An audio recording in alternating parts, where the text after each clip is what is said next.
Hi, I'm Darley Newman, and we're here at Dreamland BBQ at the original location in Tuscaloosa, Alabama. In this episode, we're combining food with history for a tasty exploration throughout the state of Alabama.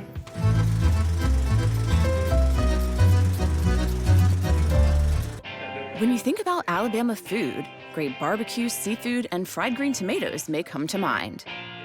But I'm about to show you that cuisine in Alabama encompasses so much more. Go big or go home. I took on the task of eating my way through Alabama for 2 half-hour episodes that would hopefully share more about Alabama's history, culture, and people through the food. This meant that I would be dining at restaurants across the state and also meant long days with lots of food. So what did 8 days of nonstop eating net? Third restaurant for today. I'm in a food coma state here at Dreamland BBQ and taking a breather. But it smells so good. I'm gonna have to go inside. A true appreciation for the diversity of Alabama's food, entrepreneurs, history, and ingenuity. So let me take you on a tasty journey to enjoy the spirit of Tuscaloosa and the University of Alabama, Roll Tide, farm fresh and historic Marion, and in and around the varied city of Birmingham to share meals with university professionals, chefs, small business owners, and farmers. I'm starting out the morning here in Tuscaloosa, Alabama, and I'm heading to Thomas's Rib Shack. You know something's good when it's been in business for more than 50 years, 3 generations. Sharon Thomas, who grew up in the family business, greets me. Her dad started selling barbecue when she was just 6 years old, so authentic Southern barbecue is in her bones. What was it like to grow up here?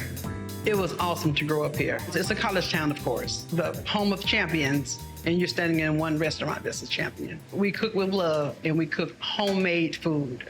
The food is amazing. And I'm not being biased, but it's amazing. We sit down with her brother Michael, who further reinforces that Thomas's Rib Shack is a true family business.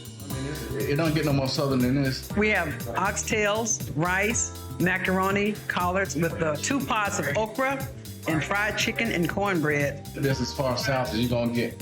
Oxtail, here we go.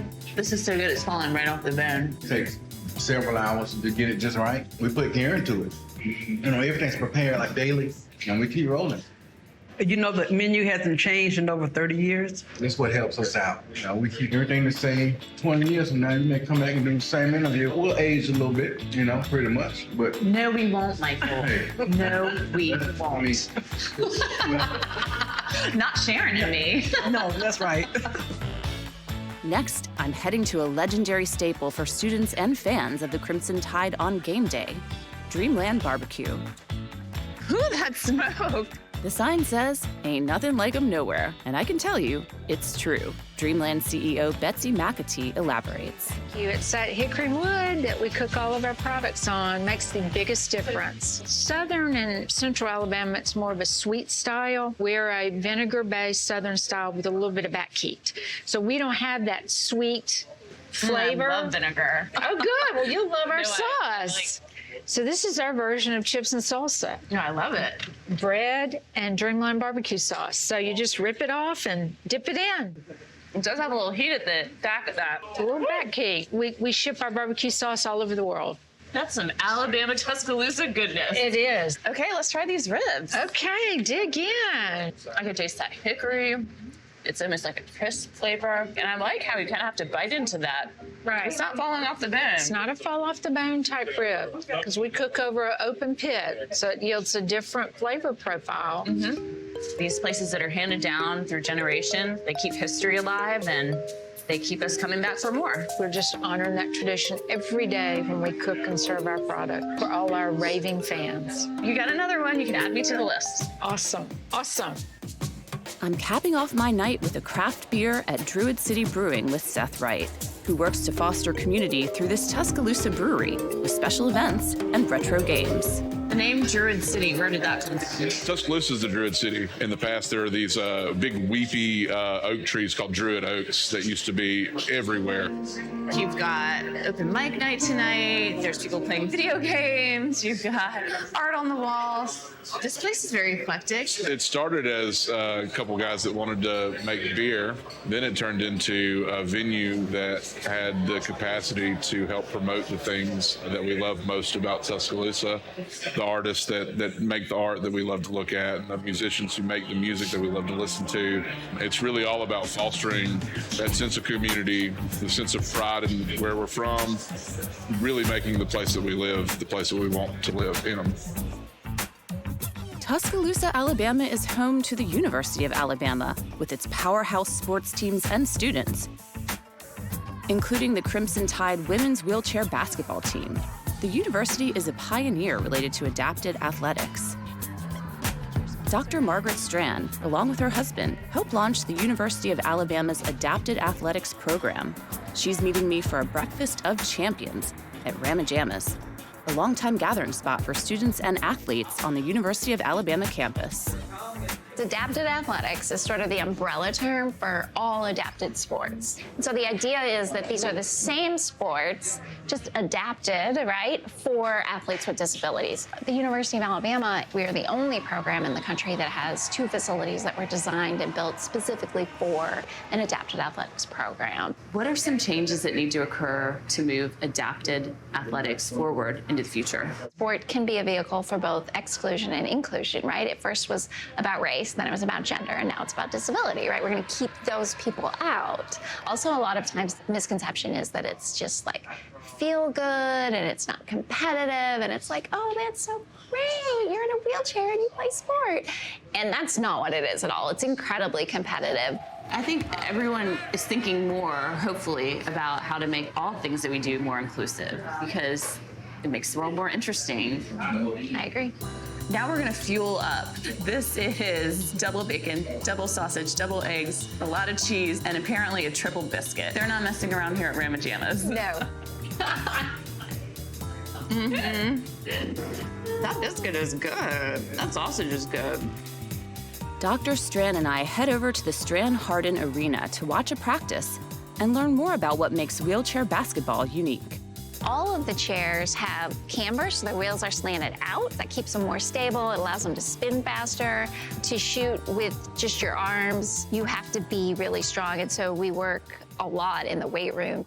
As far as rules go, what would classify as traveling? Just like in stand-up, you get 2 steps. In wheelchair ball, you get 2 contacts with the wheel. Let's say you're holding the ball and you're going 1, 2. If you don't dribble before that 3rd contact with the wheel, it's a travel. I get accused of traveling all the time. And I don't even play basketball. Well, it's kind of your job. I know, right? Across the river from downtown Tuscaloosa, I'm meeting another female entrepreneur in Northport. This is a little picture postcard city, Northport. Super charming. Lots of individually owned shops and art galleries. There's a yearly arts festival in the fall. And I'm heading here to a restaurant that's been around since the 1930s, City Cafe. And it is your classic meat and 3. In the South, if you go to a meat and 3, you'll have a choice of meats and 3 vegetables for your meal. And there are authentic places, like City Cafe, where some locals come for 1 or more meals each week or day. All right, so we're gonna try you out with a hamburger steak, onions and gravy, cabbage, potato, greens, and cobbler. How's that sound? Sounds great. I belly up to the lunch counter where owner Jeanie Brown introduces me to her history in the restaurant business. So this is your family's place. You grew up here. Yes, ma'am, I sure did. My father bought it in 1974, and he actually worked here in high school before he bought it. And he had to work 2 jobs when he first bought it. And my mom also had to work 2 jobs, but it's been in our family since 1974. This meat and 3, they have the hamburger steak with the onions and the gravy. It's on the menu every day, so I decided I would test that out. I love when a burger is a little bit charred on the outside, nice and moist on the inside. And that gravy is good. Let's do a big old bite. I'm a big fan of this meat and 3. It's that feel-good cooking that you want to have when you're missing your mom or you're missing home. This is the place to come.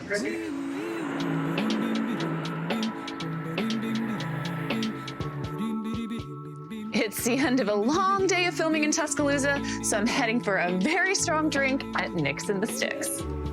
Nick's in the Sticks is another Tuscaloosa institution. Located in Tuscaloosa since 1953, it became popular with college students for its inexpensive steaks and strong drinks. But generations on, many college students now bring their kids and grandkids here.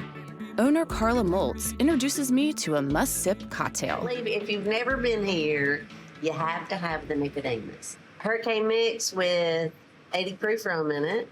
That's our zombie. The Nicodemus is the zombie with the shot of 151 on the top. Can you light that on fire?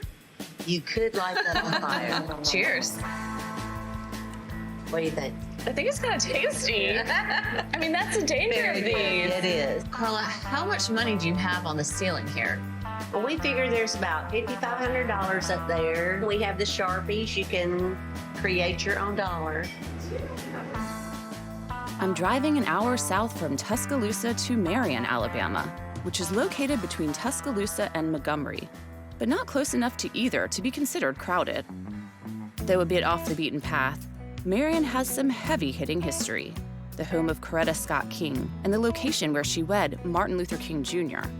Marion was where Jimmy Lee Jackson was murdered, sparking the Selma to Montgomery March and other events related to the civil rights movement. I'm here to meet a James Beard Award-winning chef who runs workshops in a historic antebellum mansion, and meet a local who was born and raised here to better understand this small town's history. I've gotten up early to make biscuits with Chef Scott Peacock. Named Best Chef in the Southeast by the James Beard Foundation, his biscuits have graced the cover and pages of numerous publications, including the New York Times and Gourmet magazine. Are you a biscuit maker? Are you? No, I'm an observer of fine chefs all over the world. But Chef Peacock's biscuit-making experience is more than just making pretty biscuits. It's life lessons. So it doesn't make the prettiest pan of biscuits because you've got all these scraps on there, but the leavings have much to give. The leavings are the scraps of dough that are left over after you stamp out the rounds to make good-looking biscuits. Chef Peacock encourages you to bake those leftovers. The beauty of the leavings is, first of all, they cook differently, so you get a lot of different textures and thicknesses and degrees of doneness. Look at the leavings are nice and brown. All of this range that can help you in your own biscuit journey, because you can say, I love this thickness, I love this thinness, I want them to be crispy, I don't like them when they're crusty. It's a very personal thing, which is what biscuits should be. Making biscuits with Chef Peacock can be quite an introspective experience. If you take the time to stay in the moment to soak in the smells, sounds, Not quite. I just want to see a time. and the actual time that ticks by in the biscuit-making process. It's all about noticing. And voila, our biscuits are done. All right. Just bite into it gently and notice. Crunchy and almost caramelized in a way on the outside, and then the inside. It is very moist. Very. The biscuit expresses the literal touch of the cook more than anything else. A biscuit made by hand. Fantastic. Really good. Thank you. What I loved about this, Scott, is by doing something that is meditative like this, it really changes your perspective on things. I never ever make biscuit that I don't learn something new about biscuit and something about myself. We can all make time to do something like this and then give ourselves the commitment to notice it. It's a practice. Well, I learned a lot today, and I thank you for having us Thank you. and introducing us to this world. To understand what life is like in this more rural area of Alabama, I'm meeting Mary Moore at the First Congregational Church of Marion. Mary was born and raised here in Marion. What was it like growing up in this area? What was your childhood like? I thought at the time when I was a child that I had the best of a childhood. We raised our own crops, so we were able to just be ourselves. Children be children, which wasn't so fortunate for some other children because they had to work, with sharecropping. But I think I had the best of both worlds, and I'm grateful, to my forefathers for that. Mary is working to preserve the First Congregational Church, which she helped get listed on the National Register of Historic Places. This church was organized in 1869 by a group of ex-slaves or freedmen at that time, having had worshiped in the past in the church of the slave master. After the Civil War, they wanted their own. They cut down the timbers on the property because all of this was this wooded area with wagon trails. Those same hand-hewed timbers that were cut in 1870 are still here today. 18 weeks from the day the first tree was felled, is what they called it, the members moved in for church service. This church is considered hallowed grounds. God has protected it through the wind, the storm, the rain. The shutters will slap the walls every once in a while, but nothing has been destroyed, and we're grateful for that.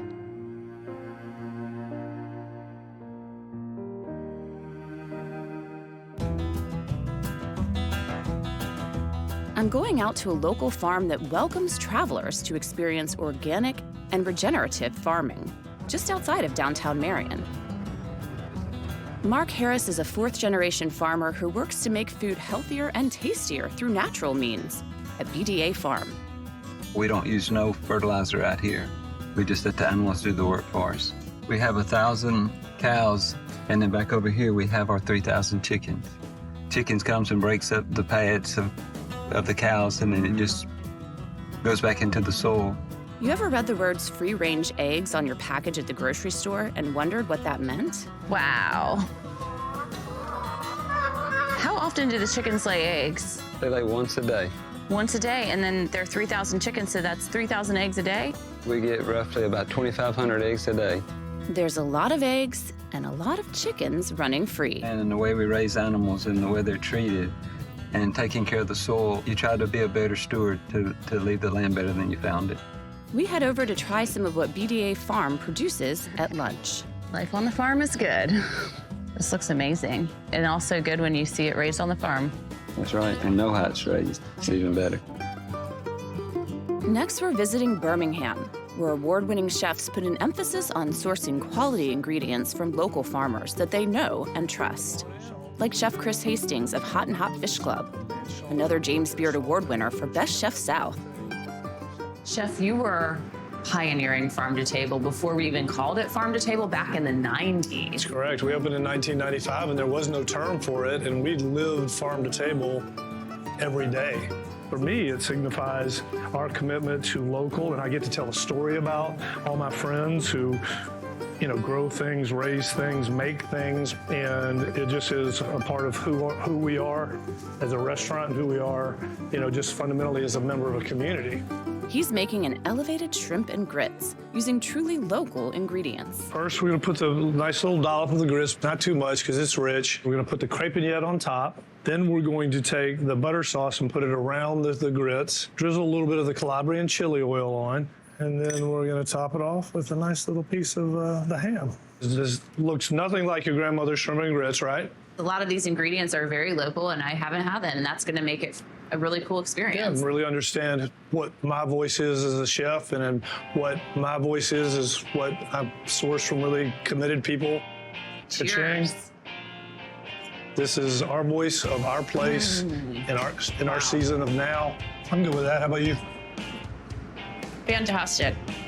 Just steps away from Hot and Hot Fish Club, local farmers sell to restaurants and locals at the market at Pepper Place. One of our award winners, we won Birmingham's Best again last year. The Salsa Showdown with our medium and our 2 sweet ones. Oh, good. When I got here in 1995, this market had not been created. So I had to go out and meet these farmers one at a time. We as chefs could not do what we do every day if it were not for great farmers. I'm an amateur chef, professional farmer, so I love being able to visit these restaurants and really get to enjoy our food cooked by professionals. It's a good hand-in-glove relationship, and people around the country know about Birmingham and its food scene and its farmers market scene and all of it. Chef Hastings scopes out new sources for unique products, and I tag along to help and taste. I'd like to buy local duck eggs instead of buying them from somewhere else. It's hard to find duck eggs grown here locally. Thank you very much. I'm Chris. Trevor, pleasure. Sorry to interrupt. We're wheeling and dealing out here at the market today, finding new products. Hey. I'm glad I can help, Chris. That's a real win for me. When I can find duck eggs just out of the blue like that on a beautiful, spring morning and walk in the market, that's a huge win. If you're visiting Alabama, trying seafood from the Gulf Coast should be on your food list. Chef Adam Evans won a James Beard Award for Best Chef South. All right, Brett, we're ready. At his innovative automatic seafood and oysters, housed in an old sprinkler manufacturing plant, he's introducing me to oysters from the southern and eastern United States coastlines.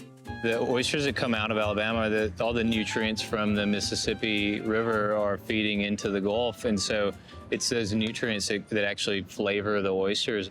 So these are Murder Point oysters from Alabama, which I think really makes the southern oysters unique because you taste a lot more than just salt up front. That's not really salty at all.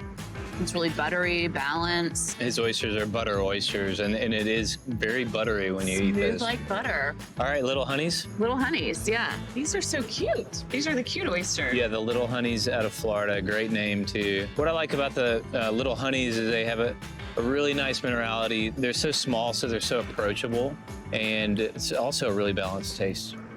Those are fantastic. All these oysters are so good. And I love that they're all sustainably farmed. It's a great thing for me to support. It's so easy when they make such a good product.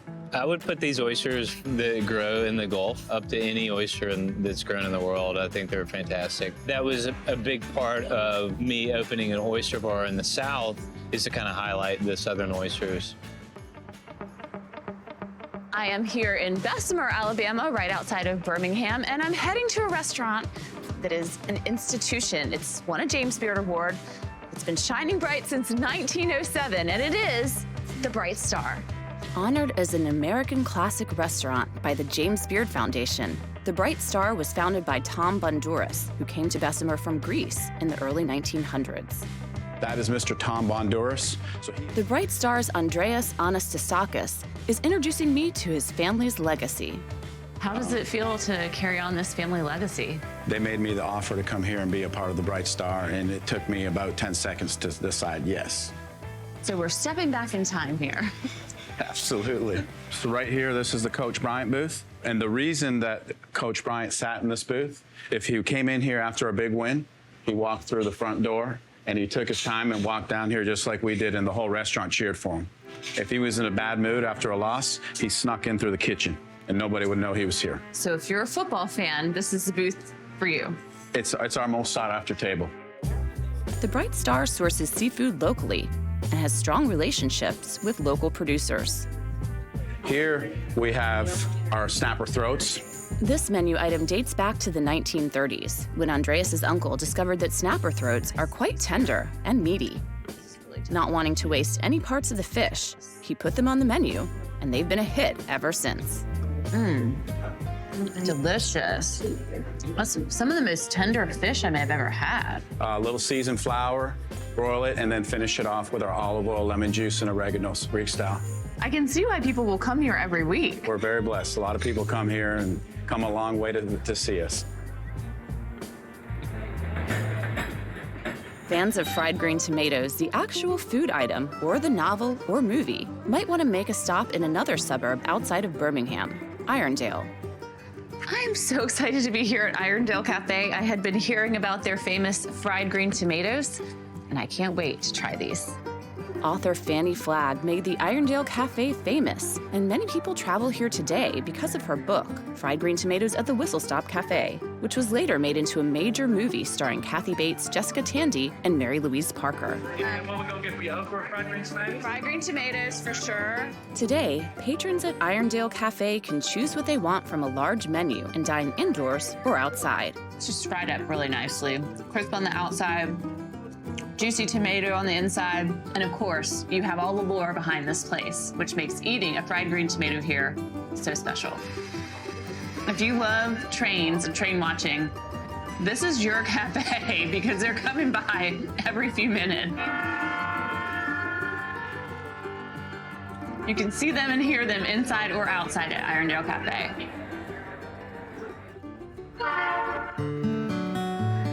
Well, I'm back here at the University of Alabama, ending my trip in Tuscaloosa. And there's so many restaurants to choose from. Tuscaloosa is just one example of a community we visited where friendship, food, history, and people combine to really share experiences together. I'm Darley Newman, and thanks so much for joining me to discover food and history throughout the state of Alabama. And thanks for watching. You know it's so good when nobody's talking. I just have to point out, Mark and I both have New York hats on. Is there a big craft beer scene, or is one brewing? Is one brewing? It's one brewing. I see what you did right there. here. Yeah, it is. You can't even taste the alcohol. I guess that's the danger of the Nicodemus. It's the Nicodemus. I guess that's the danger of the Nicodemus.